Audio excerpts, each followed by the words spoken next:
DND number 13, For Unto Us in Jesus' Name. Chapter 32. It is still Christmas Day, December 25th, 5:33 a.m. Pacific Standard Time, Wednesday morning, at the South Kino Estate, Crystal Cove, California. 10-year-old Josie Brooks opened her eyes when 5-year-old Brittany whispered in her ear, "Are you awake?" Josie smiled. "I am now," she said with a giggle. Brittany smiled. Josie turned toward her and looked into her eyes.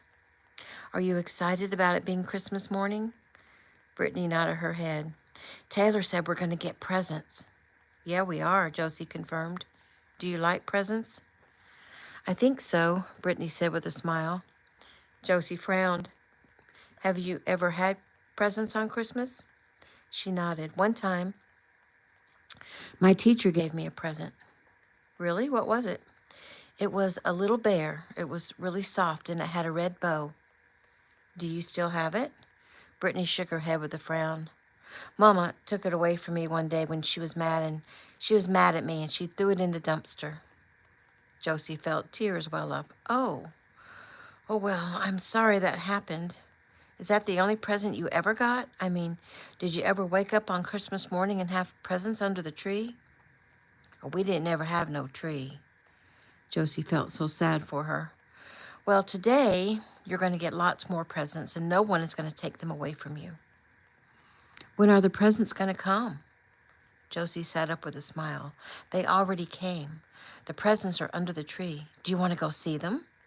Brittany's eyes opened wide. "Can we?" "Sure. We can't open them yet, but we can peek in." "You want to go see?" Josie said as she got out of bed. Brittany jumped out of bed. "I got to go to the bathroom first," Josie said. They both used the restroom, then they started out the bedroom door. Brittany grabbed Josie's hand. "Can we get Maury?" Josie put a finger to her lips and nodded. They tiptoed toward the boys' door, where Amari and Jamie had spent the night, and just as they got there, the door opened. Josie and Brittany both gasped but covered their mouths to keep from making noise. Jamie grinned and put a finger to his lips. "Shh!" He smiled at his sister. "Are you going down to peek?" Josie nodded and motioned for the boys to follow. The 4 children crept silently down the steps and into the den.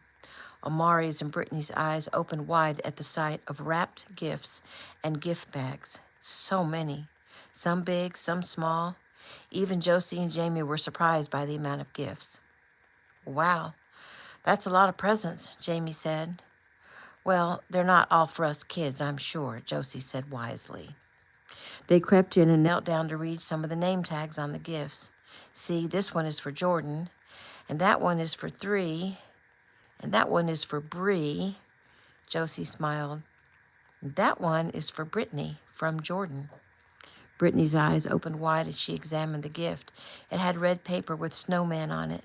It was a big box. It had a big white bow on it. "Wow," was all she said. "Do you see one for me?" Maury asked. They searched for a minute. "Here's one," Jamie said. "To Amari from Miss Jewel." That's my mom. "And here's another," Josie said. "To Mari from Eric." Mari smiled. "Oh, this is so cool."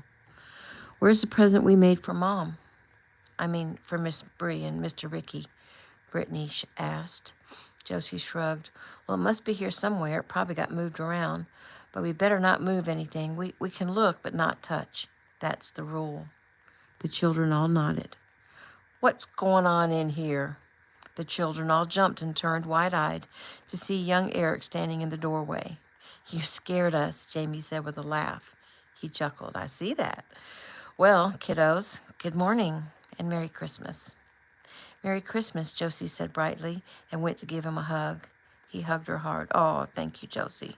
I sure do love you." "I love you too, Eric. I will always love you forever."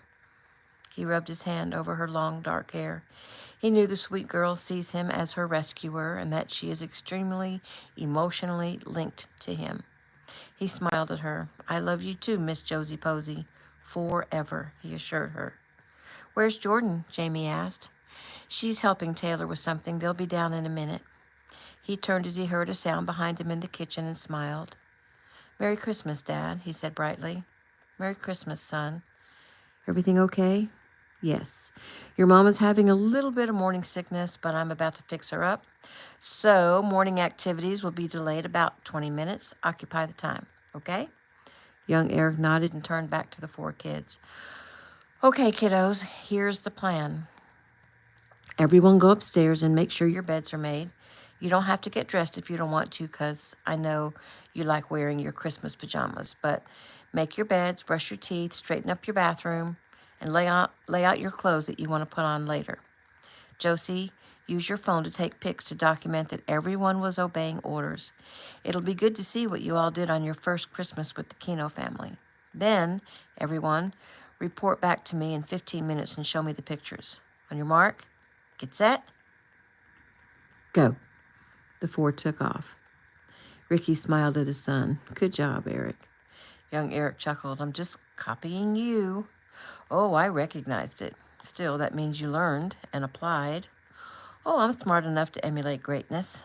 Ricky rolled his eyes, but looked up and smiled as Jewel Brooks came down the stairs. Merry Christmas, Jewel, Ricky said warmly. Good morning, and Merry Christmas to you, Ricky. She looked over at Eric, who would soon be her son-in-law. Good morning, Eric, she said warmly. Morning, Ms. Brooks. I have to say, it's so awesome to have your family here with us this Christmas. Well, it's awesome to be here. We are so blessed.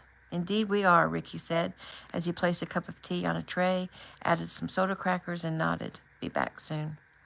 Mom's not feeling well, young Eric explained. Jewel went into the kitchen and started working on something. What you making? Eric asked. She smiled. Some buttery cinnamon rolls. I just want to get them in the oven before we start opening gifts. Well, how lucky are we that we get to have a famous chef in our home this morning? Well, I'm not famous. Not yet. You will be. He went to her and hugged her. What was that for? For being the sweetest lady who raised the best girl in the world. I'll be forever grateful to you. We're grateful for you, Eric. Our whole family is so grateful that you came into our lives. Thank you for stopping to help my girl on the highway that day. Eric nodded. Thank God he nudged me to stop. But you know what? If I hadn't gotten the message that day, God would have found another way to get us together. Jewel nodded. I believe that, too. What do you believe? Jordan asked as she and Taylor came down the stairs. That God brought you and I together. Good morning, you two. Good morning and Merry Christmas, Taylor said, her eyes shining. She hugged her brother and Jordan's mom, and Jordan went straight to Eric and kissed him. He ran his hand over her face and kissed her a second time. Jewel smiled. It's hard to be away from each other even for just a night, huh? Young Eric grimaced and Jordan giggled. Sure, Mom. Taylor smiled. Miss Brooks, can I help you with anything? Sure. Come in and butter these 2 pans. Taylor went to do as told. A few minutes later, the 4 children came running down the stairs. Eric made them all sit down at the breakfast bar and show him the pictures. As it turned out, Josie had done a great job of recording them doing their tasks. Brittany brushing her teeth, Brittany wiping off the counter in the bathroom. A selfie of Josie and Brittany in front of the made bed with their clothes laid out neatly. Then she had pics of both boys brushing their teeth, both boys making silly faces as they held their clothes up, and both boys standing on their heads, and both boys hitting each other with pillows, and finally both boys making their bed. The pics made everyone laugh. Ricky and Bree finally emerged and everyone cheered. Jewel put 2 pans of cinnamon rolls in the oven and set a timer. Let's gather in the den, Ricky ordered. The family gathered and found seats in the den. Ricky turned on the camera that sat on the mantel because the family always shared their Christmas morning with the other members of the family. Ricky stood and looked at everyone with a smile. You all look very nice in your Christmas pajamas. It's so awesome to have 6 more people here at Christmas than we usually have. 10 people altogether. What a blessing. I'm so grateful for every single one of you. So today is a special day. It's Christmas Day, the day we celebrate the fact that Jesus was born. The Word became flesh. If not for Jesus, our family here may not even be here. Without God in my life, I probably wouldn't have fallen in love with and married my Brianna. And if I hadn't, I wouldn't have young Eric and Taylor. Or without God in his life, young Eric may not have met and fallen in love with Jordan. And then we wouldn't know Jewel and Jamie and Josie. And without Jesus in our lives, we may not have been over near the Hopewood Chapel Church and met Amari and Brittany. whom we love so much and feel like they too were meant to be a part of our family. Jesus came into this world. He taught us about love, about the Father, about honor and integrity, and he showed us the greatest love of all by allowing himself to die for us. His life and then his death paid our way to be together again after we die. How awesome is that? If we couldn't be together after we die, then life would be pretty horrible, scary, and very, very sad. It's hard for a lot of people to even believe in God and in his Son, Jesus Christ, but it's easy when you get to know them. And how do you do that? You talk to him every day through prayer, and you read the Bible. That's it. It's so easy. When Bree and I prayed together before we left our room a few minutes ago, just a simple prayer, for some reason we felt the Spirit so strong. It isn't always like that, but wouldn't be like that at all if we didn't pray each and every morning before we leave our room. So, fam, if you're not doing that, start. Taylor, don't mean to put you on the spot. Did you pray before you left your room this morning? She nodded. Yes, sir. Jordan was in my room with me, and we prayed together. Wonderful. Young Eric, did you pray before you left your room? He glanced at Jordan and chuckled. Yes, sir. Jordan was in my room with me, and we prayed together. Bree and Ricky both laughed softly. Ricky smiled. Well, Jordan, as you were making your rounds, did you go to the kids' rooms and pray with them? She shook her head. No, sir. He nodded. Okay, so what I'm trying to say is let's make sure God is in our lives every single day by taking the minute that it takes to pray, to acknowledge God, to thank him for our many blessings, and to ask for his guidance and protection. Teach the children. He looked directly at the children. Try to remember to pray. Try to remember to pray every day before you leave your room. If you don't feel like you can do it by yourself, one of us will be happy to come and pray with you each morning. I'm not asking for you to just say some words to please me.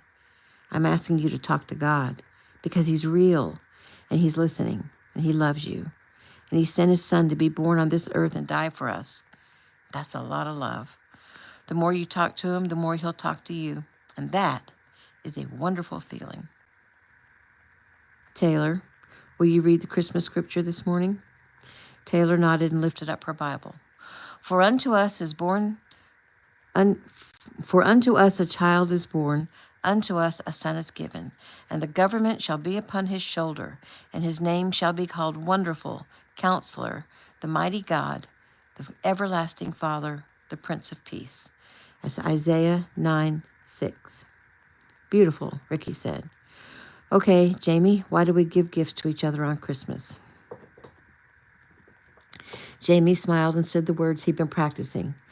Because it's to remember how the three kings came and brought gifts to the baby Jesus. Good job. Josie, how should we feel about getting gifts on Christmas? We should feel thankful when we get gifts.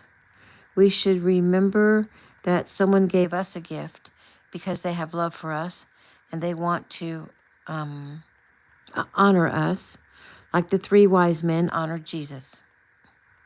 Jordan, tell us how you feel about Christmas presents. Jordan smiled.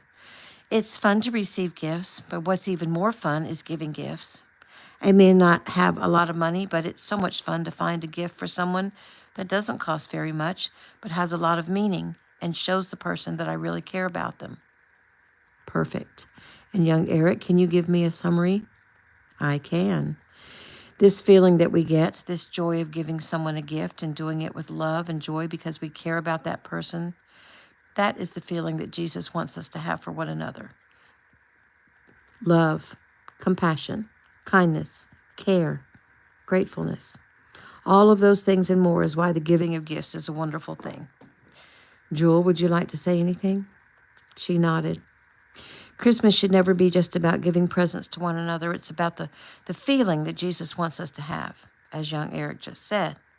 My whole life, we never had very much money to buy gifts, and it made me sad that I couldn't just go buy my children everything they want.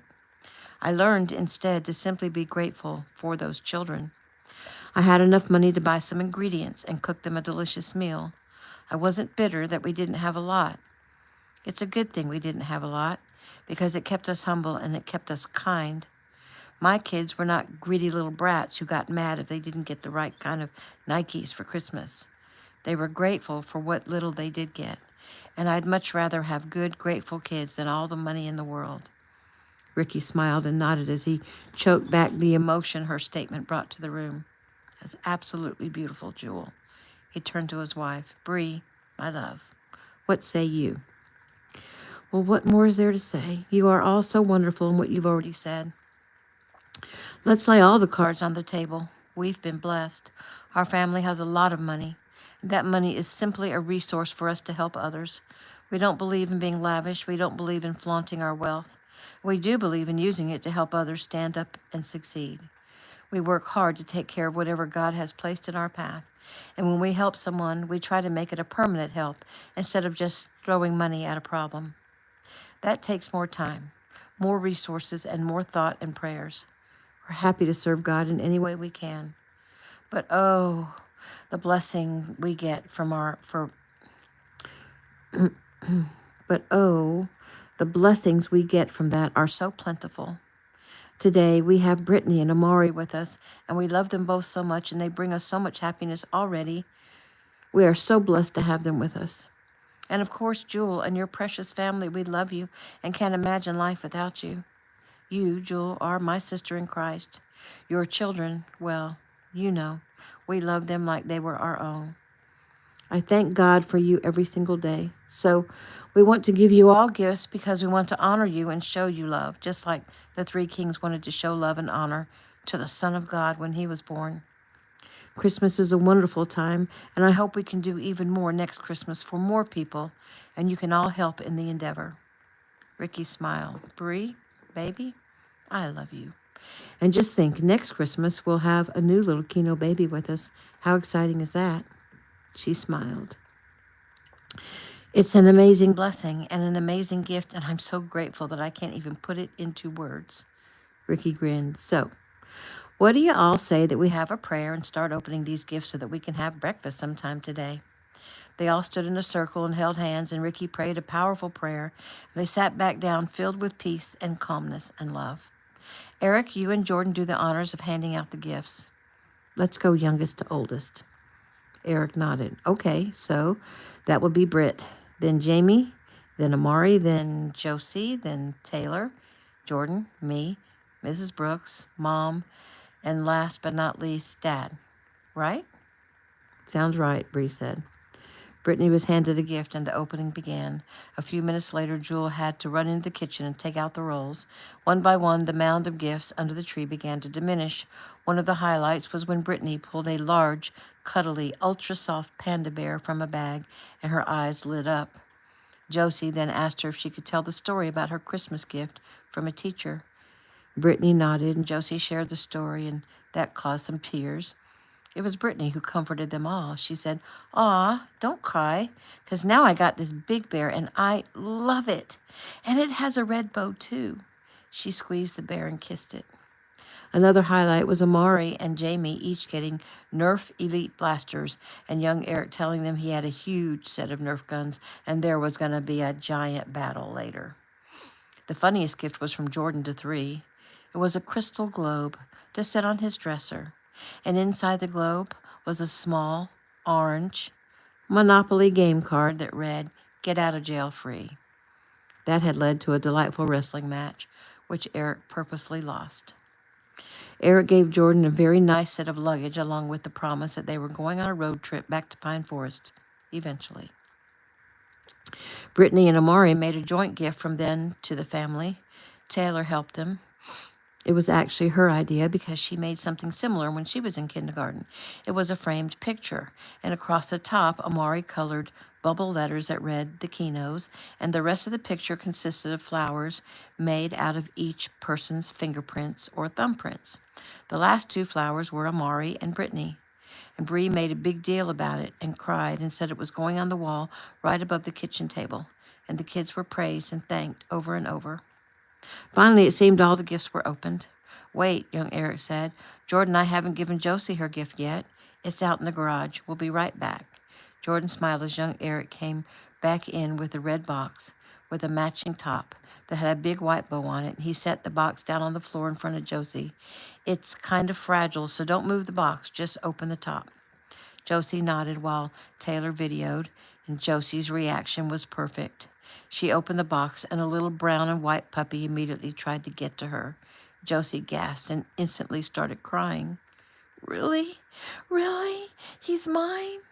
She's yours, yes, Jordan said. Josie wailed. Aw, Josie, it's okay. Go ahead and pick her up, Jordan encouraged. Josie reached in and gently lifted the puppy into her arms. Oh, sweet girl. Oh, my goodness, sweet girl, she murmured. She lifted her up and looked into her eyes and rubbed her nose against the soft fur. Oh, Jordan, Eric, thank you so much. Oh, my goodness, thank you so much, she cried. You're welcome, sweetie, young Eric said softly. Mom, is it okay? Josie asked. Well, they already cleared it with me, Jules said. Oh, wow, I am so happy. Young Eric smiled at Jordan and looked at Josie. Jordan and I will take you shopping to get everything you need. A collar, a leash, a kennel, a tag, food, toys, whatever you need. What kind of dog is it? Well, we're going to get a DNA test to be sure, but we think it has Beagle, Golden Retriever, and Pit, Jordan said, which means it's probably going to be at least as big as its mother. You remember her? Josie nodded. That's about a 40-pound dog, young Eric explained to everyone else. Can I hold her? Jamie asked. Josie kindly allowed her little brother to hold the puppy. So before breakfast, Ricky began, we actually have one more gift for Amari, Jamie, and Brittany. The three turned to look at Ricky, their eyes big with excitement. They are out front, Eric. Take your phone out and video. Yes, sir, Eric said as everyone moved to watch out the door. Eric went out and got ready. The boys and Brittany went outside and their eyes got big. Amari couldn't close his mouth. He turned to Ricky. A bike? For me? Ricky nodded. Yep. Our family likes to go biking up in the canyon, so everyone needs a bike. Amari smiled as he approached the bike with his name on it. You know how to ride? Amari nodded. Caleb let me ride his bike sometimes. Awesome. Ricky knelt down next to Brittany. So, kiddo, your bike has training wheels on it, but when you're ready, we'll take them off. Okay. And when we go riding in the mountains, you'll probably ride with someone like Taylor or young Eric. Can I ride with you? He smiled. Of course. Is that what you want to do? She nodded. Ricky's heart went out to the child. You know, I will always keep you safe, right? She grinned. Yep, I know. That's why I want to ride with you. Ricky laughed. New scene. It is December 25th, 8 a.m. Pacific Standard Time, Wednesday morning, at the Kino estate in Crystal Cove, California. Cameron and Jeffy nestled together on one of the sofas in the living room. Eli cradled in his father's arms, huge smiles on their faces and tears in their eyes. Across the room, Eric, too, had tears in his eyes. The children had just finished singing a song that they now knew would soon be a big hit. It was a song written by Logan, called simply Baby Jesus. It was beautiful, the melody sweet and perfect, the lyrics all about the birth of the Son of God and his light and his goodness and his destiny. Shelley and Melody had spent many hours teaching the song to the 5 little Kino children. Logan had stopped by to help several times. It was a gift for their daddy, and it was beautiful. 5 pairs of big brown eyes blinked up at their father. Eric smiled at them. I think that is the prettiest song I have ever heard.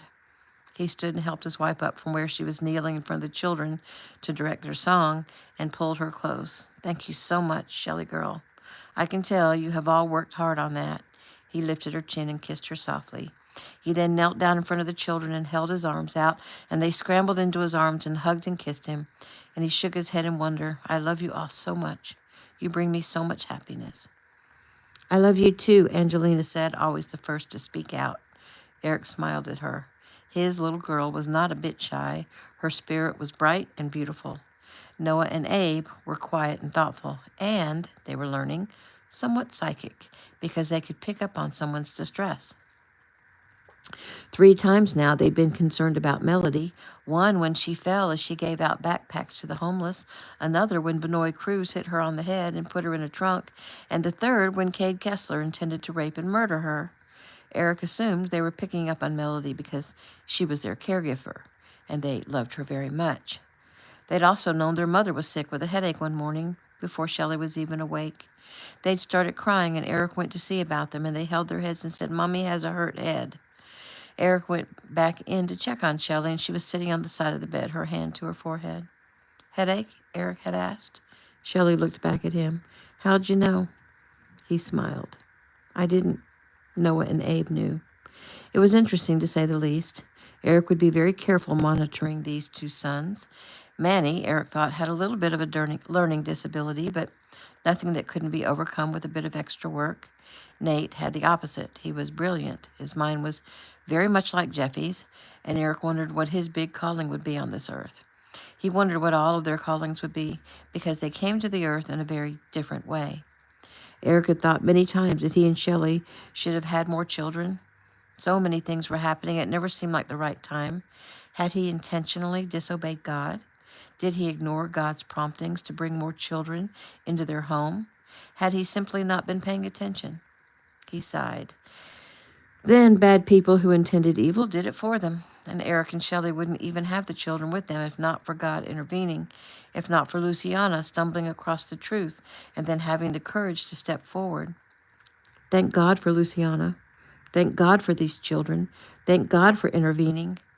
Eric blinked back tears and looked upward. "Thank you, Jesus," he whispered. "You okay?" Shelley asked. He nodded and smiled at his lovely wife. "I'm fantastic."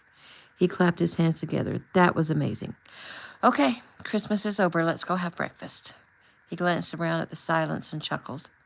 Jeffy spoke up. "Daddy, that wasn't funny when I was little, and it's still not funny. We haven't opened the gifts yet." "What? There are more gifts for me?" The children giggled. "Yes, there are," Angelina quipped, making everyone laugh. "Okay," Shelley said. "Everyone sit down and let's remember why we have gifts on Christmas. Eric, go ahead." He looked around. "Jeffy, why do we celebrate Christmas?" She smiled at the group. "Because we're having a birthday party for Jesus, and we're so happy he was born." Eric nodded. "Why are we happy he was born, Cam?" "Because Jesus is the Son of God, and he came to the world to make it possible for us to go back home to heaven and be with him and with our families." "Awesome. So why do we give each other gifts instead of giving presents to Jesus? I mean, it's Jesus' party, right?" There was silence. Shelley smiled. "Because Jesus is the most happy when we are kind and loving to others. So he would rather us give gifts to others than receive gifts for himself. And actually, being kind and giving gifts to others really is a gift for Jesus." Eric nodded. "That's right. Jesus said, 'As I have loved you, love one another.' So, Nate, on Jesus' first birthday, which we call the first Christmas, did Jesus get any presents?" Nate smiled and nodded. "Yes." "Right. Who brought him gifts? Angel?"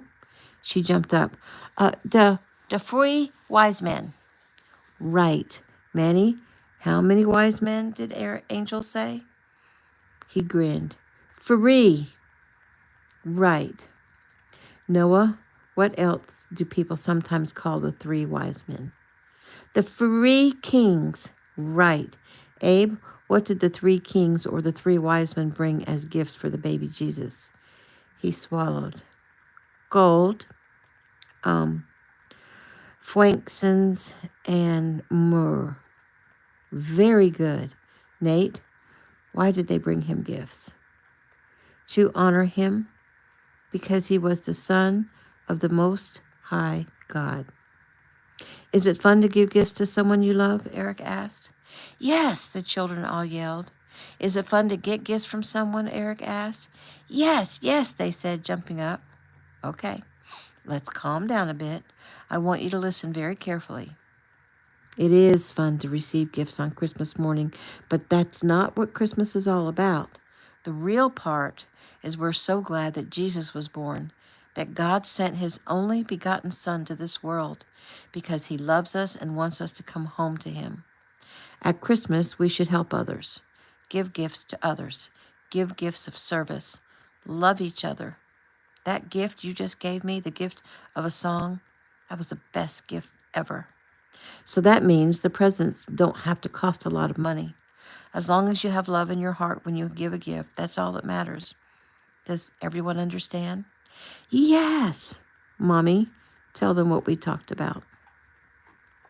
Shelley smiled. Remember the story we had last night about the little boy and his little sister and how they didn't have any presents at all, and their mommy was so sad that she couldn't get them presents? So to cheer her up, what did the children do? Does anyone remember? They took the orange they got from school and the candy cane they got from their neighbor and gave them to their mother and drew her pictures and hugged her, Angelina said very quickly before Nate could answer. Eric nodded. Very good, sweetheart. And the mom said it was the best Christmas gift ever because her children knowed that Jesus wanted them to don't be selfish and to show love to their mom, Nate said. Manny sniffed. Their daddy was dead. Eric nodded. Manny went on. Remember when you got dead? Eric nodded again and gathered Manny into his arms. I do remember. But God blessed us, and here I am, right? Manny smiled. We are so blessed, aren't we? Shelley said. Yes, the children all agreed. But Maria died, Angelina said.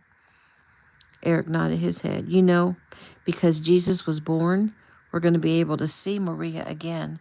Because Jesus died too, but he overcame death and came back to life.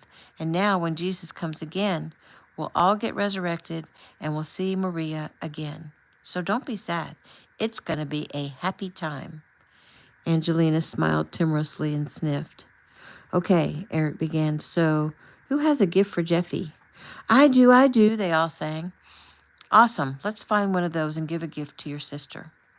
Shelley watched as the children gave gifts and opened gifts and were grateful and excited and sweet and happy. Her mind wandered back to the first Christmas she and Bree and Mark and Joey had with Eric. It was the December after Shelley had won the mart. Mark had just turned 10 in October, and Joey had turned 8 in August, and Shelley and Eric had been married 6 months, and Shelley was 6 months pregnant with Jeffy. Eric had hired Justin to rework Shelley's and Robert's child custody plan because Shelley had received the short end of the stick in the original one.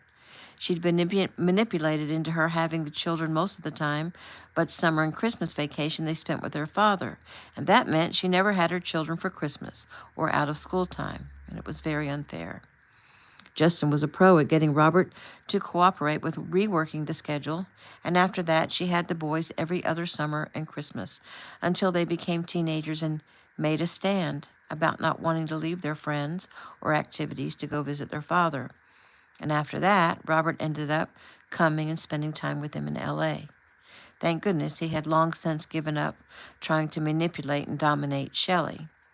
Shelley thought his new wife, Camille, had a lot to do with that, and Shelley and Camille were good friends. The first Christmas with Eric was amazing and informative. All their lives, they'd celebrated Christmas because that's what the world did. They put up a tree and bought presents the best they could and followed all the Christmas traditions.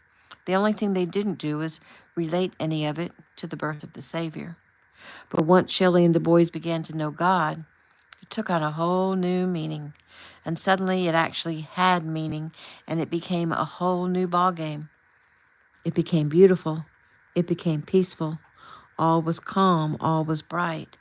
Having Jesus in your life, not just thinking about him every once in a while, but having a relationship with him where you feel his Holy Spirit, where you receive answers to prayers, where miracles happen and you feel his peace, it brings so much joy.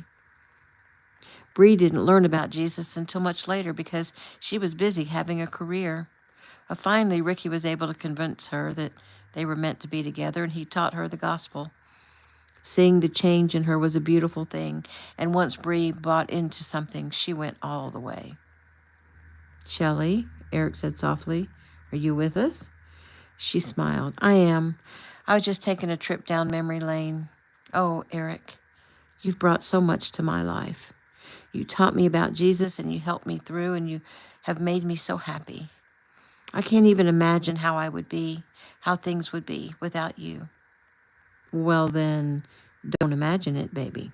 Don't try. Just be grateful. She sniffed and looked heavenward. Thank you, Jesus. I am so very grateful. New scene. It is still December 25th. It is 1 p.m. Central Standard Time, Wednesday afternoon, at the Quinn home in Quapaw, Oklahoma. Lunch was over, but the Quinn family remained seated at the small kitchen table. Around the small kitchen table. It had been a lovely morning. They had finished cleaning up the backyard together very early. Then they'd prayed together and had breakfast together. Then the girls had given their parents the small gifts that they had brought them. A new blanket for their father to keep over his legs and some nice-smelling soap and cologne. And for their mom, they bought some new ceramic cookware and body wash and body mist set. They didn't tell them about the larger gifts because they were coming later and because they thought they would put up a fuss about them. This has been the best Christmas ever, Cali said. It's been wonderful, Danny agreed, except I'm sorry that we didn't have any gifts for you. We already told you getting to come home to you has been the best gift of all. Thank you for being our parents, Ray said. Danny smiled. I'm so happy you girls decided to come home. Ray nodded. Me too. I'm glad Cali thought of it. Coming home this time, it's been different.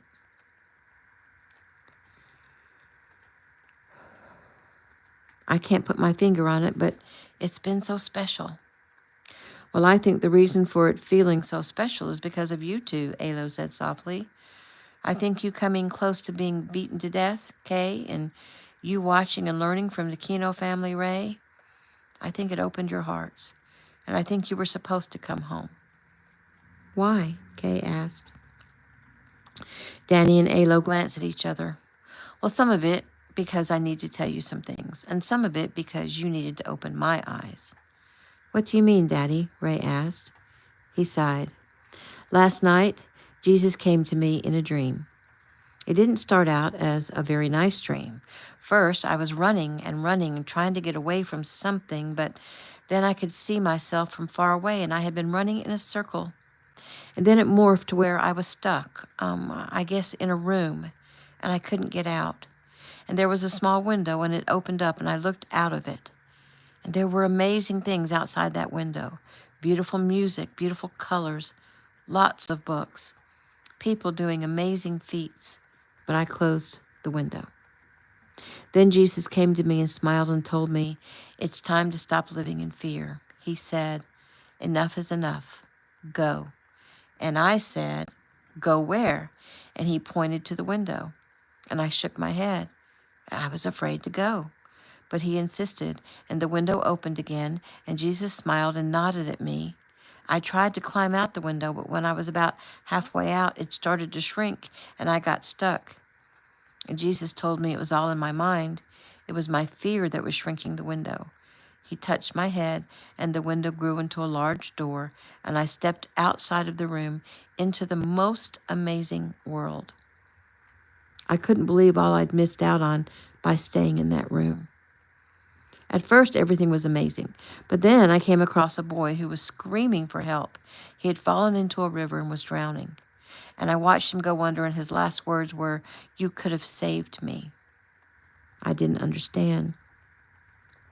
I was confused, and I felt immense remorse. And then I came to a woman who was being torn apart by black spiders. It was horrible, and she screamed at me to help her, but I turned my back because I didn't want to see the terrible sight. And then I saw a map of the world, and all over the map there were people who had big black X's over them. A feeling of extreme sorrow and sadness filled my soul, and I cried, and finally Jesus came back to me, and he explained that there are people all over the world whom I can help, and all I have to do is overcome my fear and go out that window. He said all my life I've been running in fear, and that I've been doing a little, but not near what I was supposed to do in my life. He said it was time for me to move forward and not to fear, because he would be with me. He hugged me then, and the greatest feeling of love and power flowed through me, and it took my fear. And I woke up. I was breathing so hard, and as I laid there, I was filled with a knowing. It was like for the first time in my life, I knew and understood everything. I knew Jesus was right. I'd locked myself away in fear without realizing I was doing it, but it's time to change. But Dad, Kaylee said, I don't get it. I think that you're brave. He smiled. Well, thank you for that, KK, but I only appear to be brave. I realize that now. Jesus has been waiting for me to wake up and step out. He says this is the time. He even says to accept the gifts. What gifts? Ray asked. He shrugged. Well, I'm not sure what he was talking about, but I imagine I'll know eventually. They were quiet a moment, and Ray finally took her father's hand. So, Daddy, last night you said you were going to tell me and Kay something about you that we didn't know. I think you said something that made you, I think you said something that made you who you are today, or something like that. When were you going to tell us? He sighed as Danny took his other hand and squeezed, and he nodded. Well, it's not like I'm keeping a big secret. I just didn't think you girls would want to hear a story that would be very hard for you to believe. I thought it would be easier for you if you didn't know. He smiled. But again, I think the Lord is telling me to own my experience, to tell it, and to expand it. He smiled and nodded and drew a breath. So, when I was a boy, just 10 years old, I lived with my father and mother and little brother. We lived in a little shack outside of Quapaw. In the spring, my father told us that he got a good job over in Wichita. Remember, now that was 75 years ago. Things were different back then.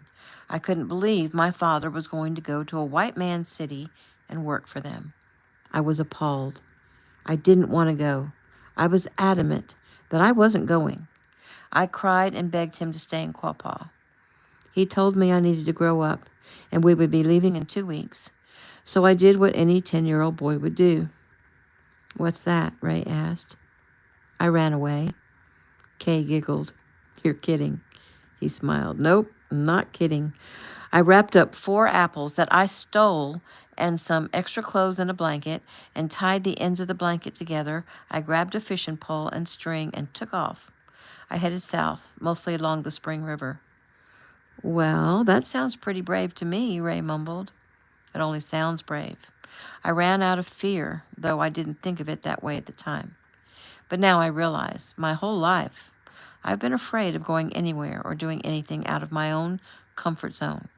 And Quapaw has been my comfort zone. Anyway, I took off, and by day two, I was out of food.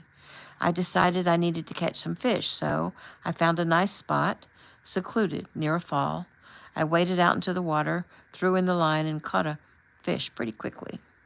I decided to go for 2, but as I was throwing the line into the water, I dropped the pole. I tried to grab it, but I wasn't fast enough.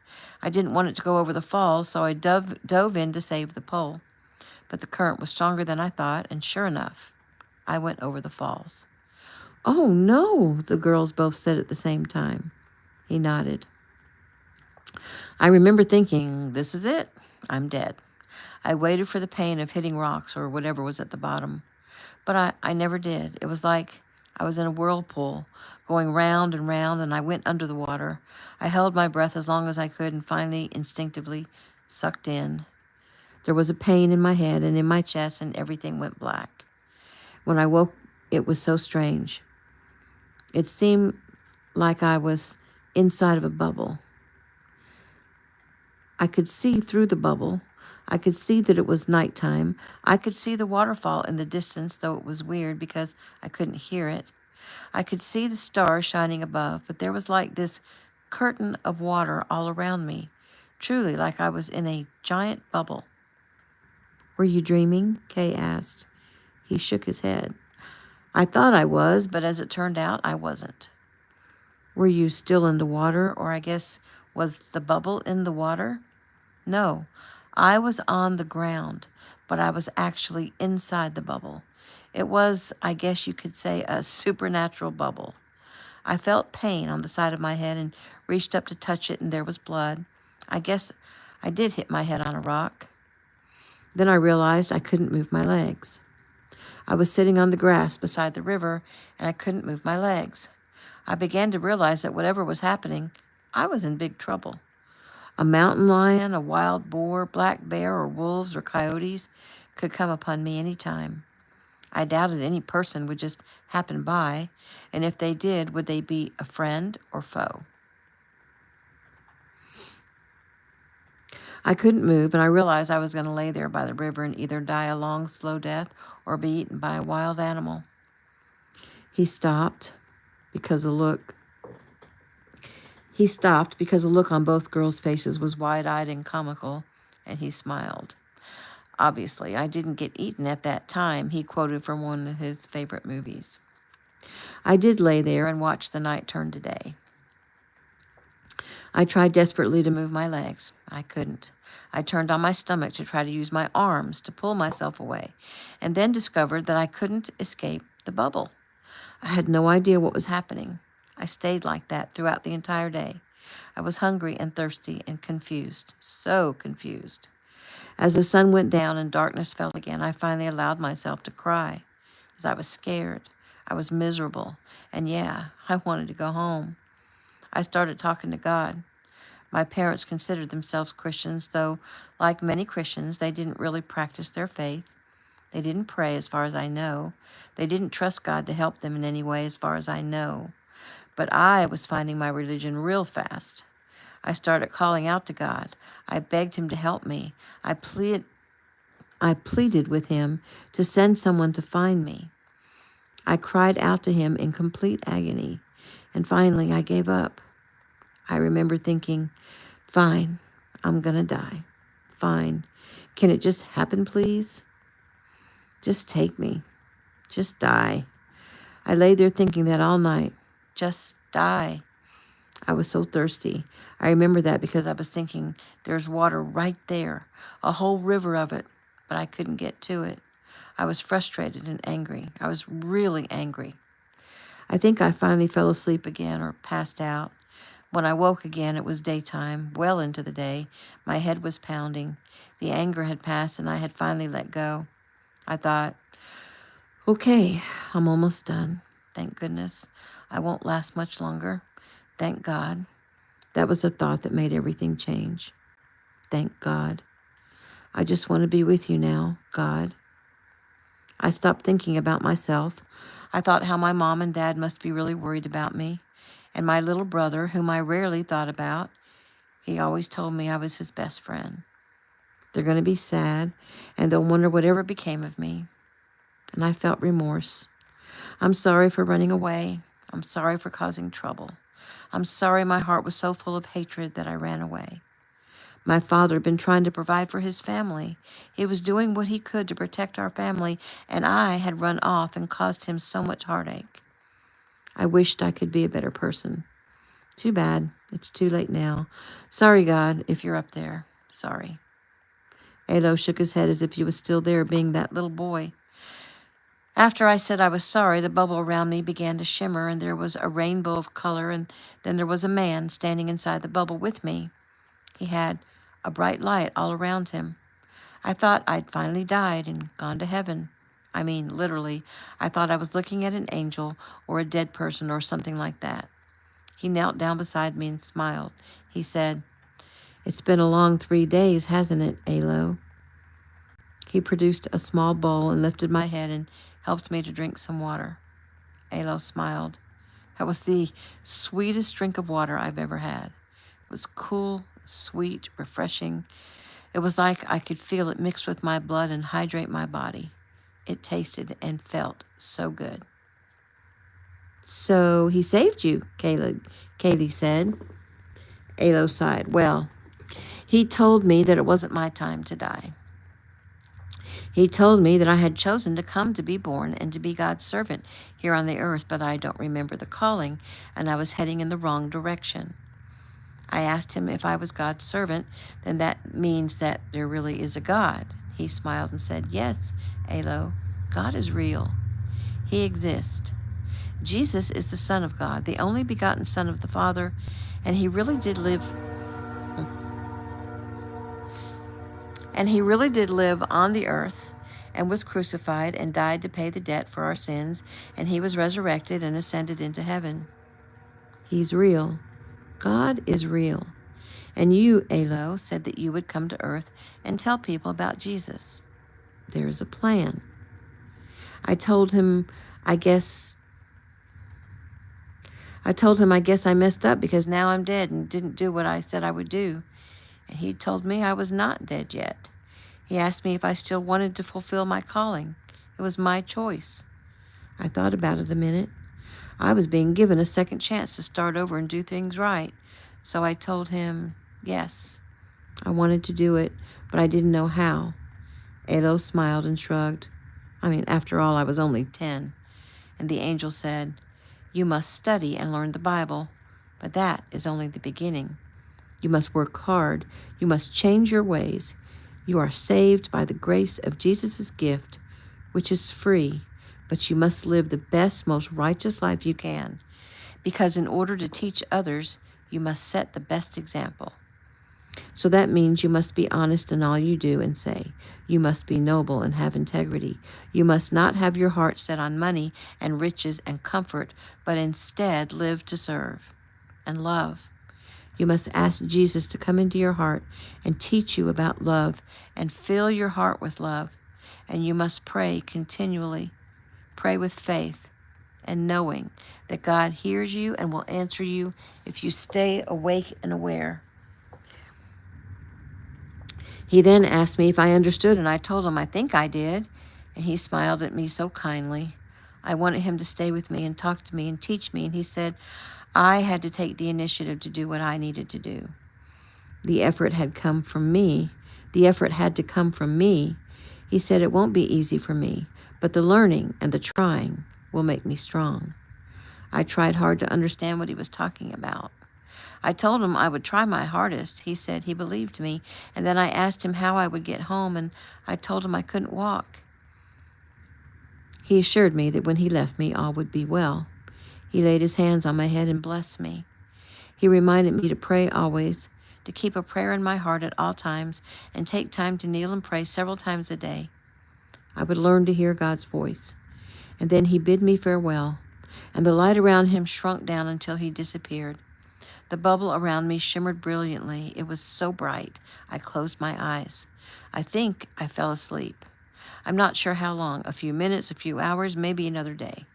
When I opened my eyes again, I was looking at a little girl, almost a baby. She was looking down at me, and she smiled and pointed at me. "Who is you?" she asked in a very cute baby voice. And I heard a woman say, "Child, who are you talking to?" And next thing I knew, a woman looked down at me and she said, "Oh, dear, Grandpa, come see, it's a boy. I think he's hurt."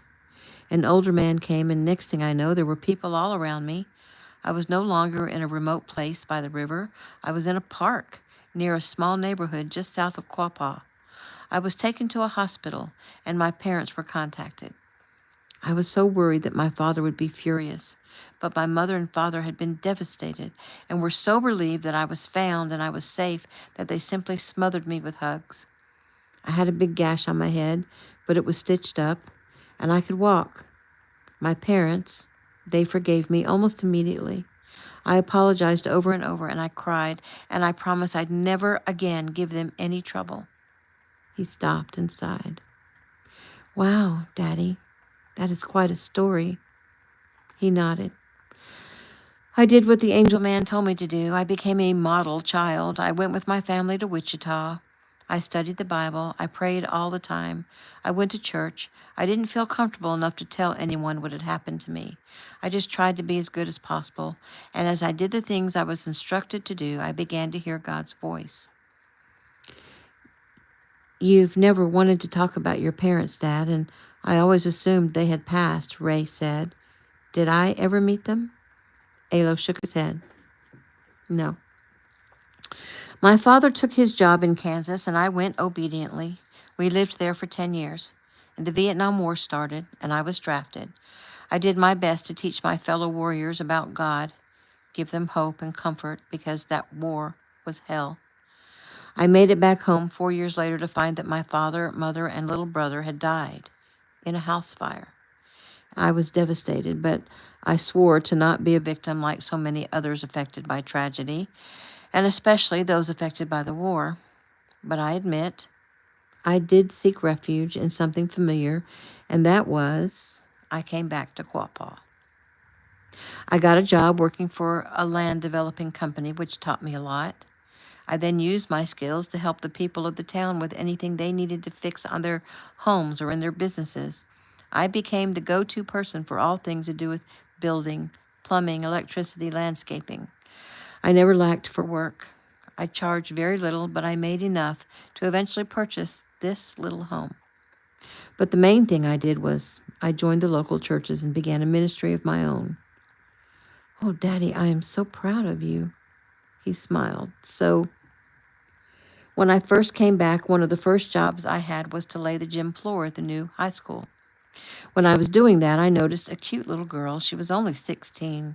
Lord, she was something. She liked to come and talk to me while I was working. And then one day she told me that she knew who I was. She told me that she was the little kid who found me when I was a boy. She didn't really remember me, but she'd been told the story enough, and when I came home, people were talking about it. Cali giggled. So, did you get together with her? He smiled. Oh, no. She was 16. I was 24. She graduated from high school and went away to work in Tulsa. But she came back 4 years later to recover. What was she recovering from? Ray asked. She'd been violently assaulted. Beat up like me? Cali asked. He shook his head. No. Sexually assaulted. She'd been gang raped and was permanently injured. She would never be able to have any children. That is so sick and so sad. What happened to her? Kay asked. He smiled. I married her. Both girls gasped and looked at their mother. Oh, Mom, Kay said as she reached across the table and took her mother's hands. It's okay, babies. That was a long time ago. I'm good, and your father has been so good to me. Were you sad, though? I mean, that you couldn't have any children? Well, of course, but when I was 60, I was blessed to be able to take in 2 little girls, a 5-year-old and a 3-year-old, and I've never been happier.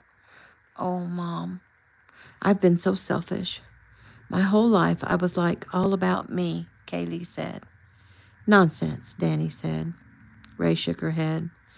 I think we both have been selfish, KK, she sighed. So, Dad, earlier, when you were telling us about your dream last night, you said that Jesus came to you and told you to stop living in fear. I don't understand. How are you living in fear? Well, he showed me running in circles, which is what I guess like running in place, right? You never get anywhere. You always come back to the same place you started. But he also showed me a window and told me to go through that window. I'm wondering if maybe he's telling me to stop hiding out here in Quapaw. When I was 10, I didn't want to leave Quapaw. I did because I promised to be good, and part of that was obeying my parents. But when I got out of the military, I came right back here, and I've been here ever since. Do you suppose the Lord is telling me to go out into the world? I mean, he showed me a map of people all over the world who need help. Is he telling me to leave Quapaw? Well, where would you go? Raylan asked. He sighed. I don't know. The bigger question is, how will I go? Traveling takes money, and as you know, I have very little. So I need to pray and ask him to show me if this is what he's asking me to do, and if so, he will provide a way. Danny sighed. Maybe he'll make your legs work again, too. Alo smiled at his wife. Well, I will bear whatever cross I have to bear without complaint. Ray frowned. Isn't it strange, Daddy, that when you were 10 and inside that bubble thing, your legs wouldn't work? He nodded. I've often wondered if that was a message to me that one day my legs won't work. Well, Kaylee said brightly, when you were 10, your legs worked, and then they didn't, and then they did again. Maybe that is the message. They all laughed softly, but stopped at the knock on the door. Ray and Kay both smiled at each other, and Ray went to open the door. Delivery, a man said. Danny rose. Delivery? From whom? She went to the door and saw Agents Allen and Walker. Agent Allen held a large box. Agent Walker was behind with a giant box on a hand truck. Kaylee giggled and kissed her mother's cheek. Merry Christmas, Mom and Dad. She pointed to the smaller box. That, Dad, is a computer. Agent Allen is an expert and is going to get you all set up and teach you how to use it. Wow, Alo said. Wow. Daddy, don't even think about turning it down.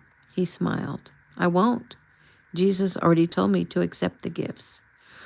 Oh, wow, that's right, Kaylee exclaimed. Wow, Jesus is so cool. Alo nodded. Yes, he is. And that, Ray said, pointing to the giant box, Mom, is a new oven, since I know you've been having a hard time with the oven. She nodded and dabbed at her eyes. Yes, I have. Sometimes it heats up, sometimes it doesn't. Well, there won't be a problem anymore, Agent Walker said. Oh, this is just amazing. Oh, my goodness, thank you so much, Danny said. While Walker started looking over the situation in the kitchen, Agent Allen went to set the computer box in the living room, then went to back to the truck they'd driven to collect another box. This one was a small desk. He brought it into the living room and began assembling the desk. Ado wheeled his chair in so he could watch the setup. The girls also came into the living room to watch the excitement. Agent Allen smiled. Mr. Quinn, once we get you all set up, you're going to be able to access information, any information you want. It's like having a window to the world. The other three in the room gasped, and Agent Allen looked around. Did I say something wrong? Ray shook her head. No, you said something perfect. New scene. Ooh, this is a long chapter. It is still December 25th. It is 5 p.m. Eastern Standard Time, Wednesday evening, at the Tanner home, Pine Forest, Georgia. Music played softly in the background, mostly drowned out by the conversations and loud laughter of the Tanner family. Lily was cooking up a storm and bossing everyone around in the kitchen. There was pan-fried steak with a creamy sauce, honey-glazed salmon, sheep pan gnocchi with sausage and green beans, cherry-glazed ham, duck fat roasted potatoes, classic mashed potatoes, cranberry salad, fig cornmeal skillet cake, chocolate bundt cake, and yeast rolls. Everyone had their assignments, and they had worked together in harmony. Lily was currently working on the sauce for the steak, and her mother was making gravy for the mashed potatoes, and pretty much everything else was ready. The men were arranging everything on either the kitchen counters or on the dining room buffet. Keegan's mom and dad were holding their grandbabies and talking softly to Jericho, who, being on crutches, was unable to help. They were talking about Jericho's newest business plans and how exciting it was for his company to be growing so quickly.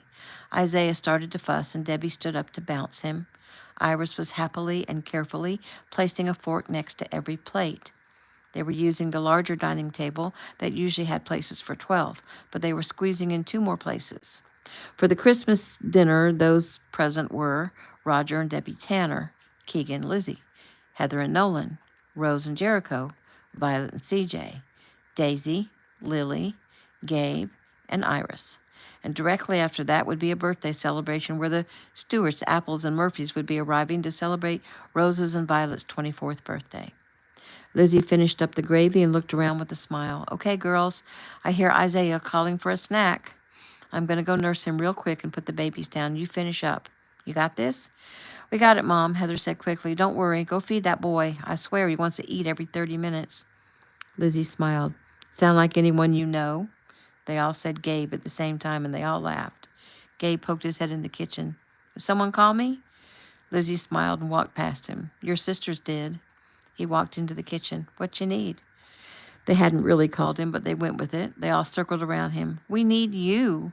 He frowned. I'm right here. How come you haven't asked for a huddle at all today?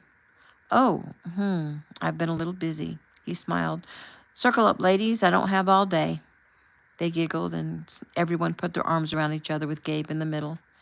Okay, here's the call. Trips to spread right. Full house blitz. Special wide.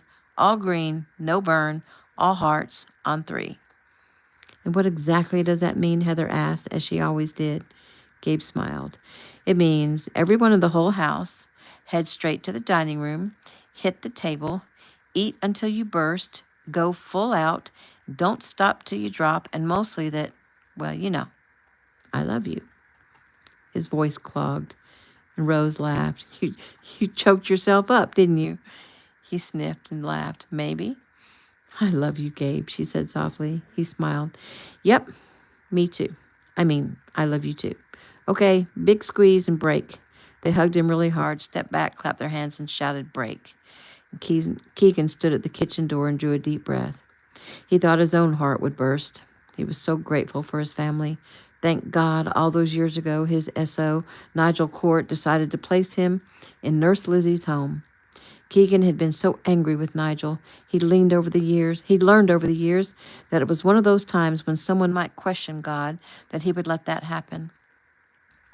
Keegan had no idea that dangerous situation would lead to this kind of happiness. He hadn't spoken to Nigel in many years. Maybe he needed to give him a call and tell him that God used him in his plan. Keegan smiled. Yeah, he'd have to do just that. The evening was wonderful. Dinner was 5-star. The company was elite. Rose and Violet received beautiful and heartfelt gifts. There was laughter and music and singing and dancing, and the evening wound down, and everyone was exhausted. They pushed through to clean up the kitchen. Friends and neighbors went home. The Tanners had their family prayer. Violet carried Iris to bed. Gabe went to call Taylor. Everyone hugged everyone and wished them a good night's sleep. And Keegan checked security and spoke briefly with CJ and Jericho, encouraged them to not stay too late, kissed Rose and Violet goodnight, and made his way upstairs. He stopped by the guest bedroom to make sure his parents didn't need anything. He chatted in their doorway a few minutes and finally went to join his wife. She was sitting in bed, just finishing nursing Isaiah. Keegan lifted the baby from her into his arms. Bouncing him softly, he gently laid him down in his bed. Turning, he smiled at his beautiful wife. Can I get you anything? She shook her head. No, but thanks for asking. He smiled. Thanks for thanking me for asking. Did you have a good time today? She asked. He nodded. It was the best Christmas ever. I think so too, but we say that every year. He chuckled. I guess we're doing something right. Lizzie frowned. I was just thinking about poor Lena and Jody. It's hard for them to know what's happening. It's hard for them to not know what's happening with Jake right now. Keegan sighed. Right now, no news is good news. She nodded. She'd been told that many times over the years when Keegan had been off on assignment. Yawning, she smiled up at her husband, her handsome husband. I changed my mind. About what? There is something you can do for me. What's that? Come and snuggle with me. He nodded with a smile. Hold that thought. He went into the bathroom, took a quick shower, climbed into bed with his wife. Pulling her close, he kissed her and tucked her snugly under his chin. How's that? Perfect. You smell good. Yeah, I didn't a few minutes ago. Sighing, she snuggled closer, making him smile. She yawned again. You or me? She asked. I'll pray, he said softly and closed his eyes. Father, he began. He prayed for several minutes, giving gratitude and asking for protection for his family and for his friends, and right now, especially for Jake and the people with him. When he finished, he realized Lizzie had fallen asleep. He kissed the top of her head, gave thanks for her one more time, and closed his eyes. And that is the end of chapter 32.